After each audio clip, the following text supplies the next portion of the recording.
Chain snatching దొంగల దాడి జగిత్యాల్లో కలకలం సృష్టించింది.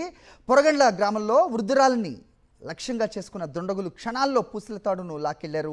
ఇంటి ముందు అమాయకంగా ప్లేట్ కడుగుతున్న వెంకవ్వపై ఇద్దరు దుండగులు ద్విచక్ర వాహనంపై వచ్చి మాటలు దింపి దాడి చేశారు. ఈ దృశ్యాలు సీసీటీవీలో రికార్డ్ కావడంతో గ్రామంలో ఆందోళన నెలకొంది. చైన్ స్నాచింగ్ వీడియోలు బయటకు రావడంతో స్థానికులు అలర్ట్ అయ్యారు. దుండగుల కోసం గాలింపు చేపట్టారు పోలీసులు.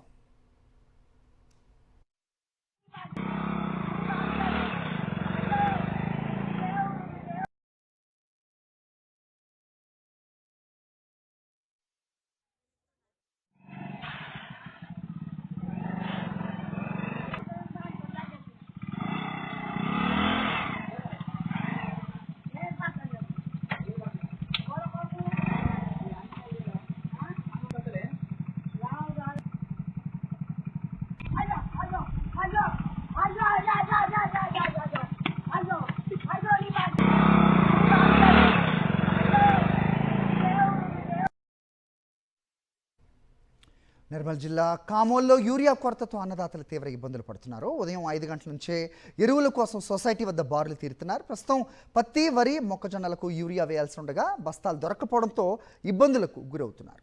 గంటల తరబడి సొసైటీ వద్ద వేచి ఉన్న యూరియా దొరకటం లేదని ఆవేదన వ్యక్తం చేస్తున్నారు. ఇప్పటికైనా ప్రభుత్వం స్పందించి తమ సమస్యను పరిష్కరించాలని కోరుతున్నారు.